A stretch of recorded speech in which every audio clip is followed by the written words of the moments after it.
magandang tanghali po sa inyong lahat. Ayan, so ngayon is pupunta tayo guys sa fishing spot ni Kindness. Ayan, so sa mga nakapag-subaybay po, no, naalala niyo po ba guys yung last po na namingwit kami na marami kaming nahuli na malaking saba. Yan po yung mackerel. Ayan, so thank you sa lahat po ng mga bagong subscriber ni Kindness. No? Maraming salamat po sa inyong lahat. So, ngayon po guys, kasi mas gusto ko po no, na maganda yung vlog ko po talaga, na maibahagi ko po sa inyo. Ayan, so, ito po, nag-order na po si Kindness ng portable battery po. Okay? Para mas maliwanag na po tayo sa fishing spot. Although, yung totoo po talaga guys, may generator kami. Kaya lang, medyo malaki kasi yung generator na meron kami dito sa bahay. And then, sa Japan, hindi rin po basta-basta kami makabili ng gas, lalo na kapag gabi. So, pinagbabawal po yan sa Japan. May limit lang po ng oras, hanggang alas 7 lang yata ng gabi. Yan, pwede ka pong bumili ng gasolina at maraming mga tanong. Yan po, dahil nga po iniiwasan kasi pwedeng magamit sa krimen. Yan, magkaroon ng sunog, yan po. So, ngayon guys, ito yung maganda. Kasi nga po, pwede na po akong mag-edit, pwede na po akong magdala ng laptop habang naghihintay tayo ng isda. At higit sa lahat, lalo na pag sa Japan kasi guys, mahangin na po. Yan, so gumagamit kasi ako minsan ng microphone, and then madaling malubat yung mga camera natin. So, medyo marami tayong mga needs na sa kuryente para hindi na po ako pupunta pa sa sakyan.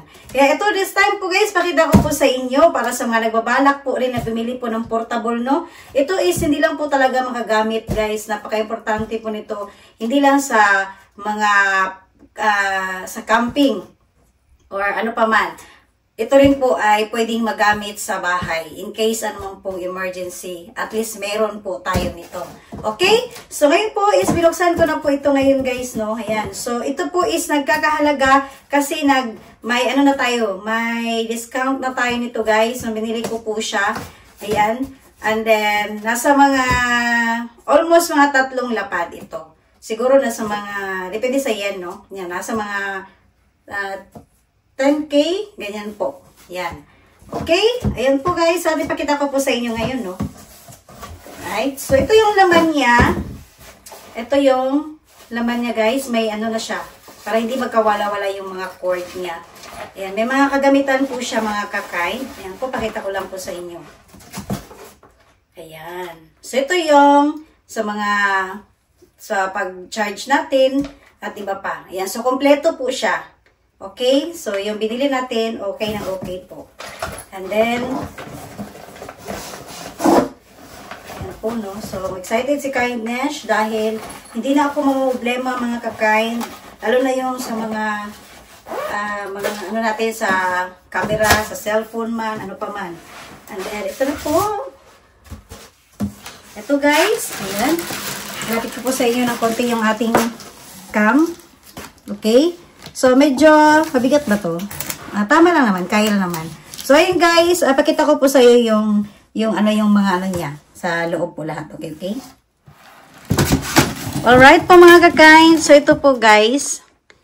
Ayan. Ito yung mga ano niya sa likod. So, ayan po guys ang mga ano niya. Ito po guys, lahat may mga purpose ito. Ayan. So, depende po kasi sa gusto nyo po na portable na battery na mabili natin. Ayan po. So, si Kindness kasi, ang purpose ko po lang talaga is yung makapag-charge ako, no? Ayan po. Lalo na sa mga, kahit saan tayo babiyahe guys, ito yung maganda. Kasi kahit hindi lang tayo mamingwit, pwede ko po itong bit-bit, no? Kapag babiyahe, may papasyalan tayo. Ayan. Lalo na sa mga mag-camping tayo, ano pa man. Or mag-beach tayo, maligo sa dagat, o diba, may music tayo magagamit. Yan, pwede tayong gumamit ng electric fan, at mga heater, ayan, kapag lalo sa Japan, malamig, yan po. So, depende po din guys sa, ilan to, 580 watts? 580? 80. 580 watts almost po. Almost 600. Ayan, almost 600 po. Kasi, yung guide kasi dito guys, nasa itaas. Ayan, pinag-aralan ni Kindness. Kasi ngayon lang, Japanese po kasi siya. Yan po. So, depende po guys kung ilang watts ang ano nyo. yung gusto nyo po. Sa akin lang, enough na po sa akin ito mga kakain. At higit sa lahat, ito po is may ilaw. Ayan. So, automatic po siya mga kakain, no? Yan po. So, may ilaw rin po siya. Alright. O, diba po mga kakain? So, dito pa lang, sulit na yung nabili natin, guys. May ilaw agad, maliwanag na. So, mamaya, guys, ipapakita ko po sa inyo. So, abangan nyo po ang mga susunod na vlog ko. Kasi babiyahe kami. Papunta tayo ulit sa fishing spot ko po. At sana may mahuli po tayo, no? Kung ano yung bakit gustong-gusto ko po ito, guys. Dahil mas gusto kong mas maliwanag at may gagamitin ako ng mga ilaw pa na dagdag natin doon sa ating fishing spot. Okay? Alright po mga kakain. So ngayon is babiyahe na kami, guys. Hindi ko na ito patatagalin pa yung vlog na to. At least binahagi ko po sa inyo para hindi kayo magtaka bakit maliwanag na si Kainesh. Yan po. So hindi na po natin kailangan dalhin pa yung generator dahil may portable battery na po tayo mga kakain.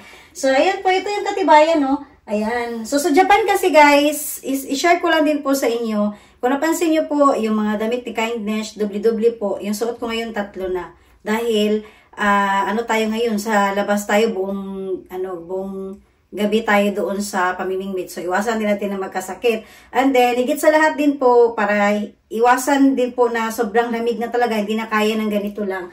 So, marami kaming mga baon na mga jacket. Ayan po.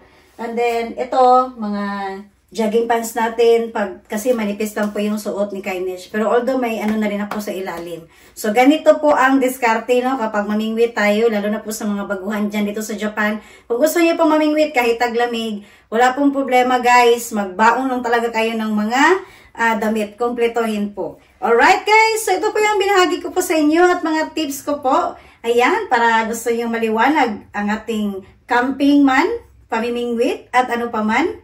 Ayan, kasama ang buong pamilya, pwede na po tayong gumamit ng portable battery. Yan po. Hindi na po kailangan magdala ng generator, di ba? Alright, so thank you po sa iyong panonood. Maraming salamat po talaga sa iyo lahat. Bye, guys! Alright, guys, so ngayon po is yung ilaw namin ngayon na nilagay namin sa table. Ngayon po, ayan o, may pakita ko po sa inyo. Double purpose po yung tripod ni Kainesh. Ayan. So, 2 tripod kasi ang dala ko ngayon mga kakain. Ito, purpose namin talaga ito. Para, katulad niyan, pwedeng pang poste sa ilaw. Ayan.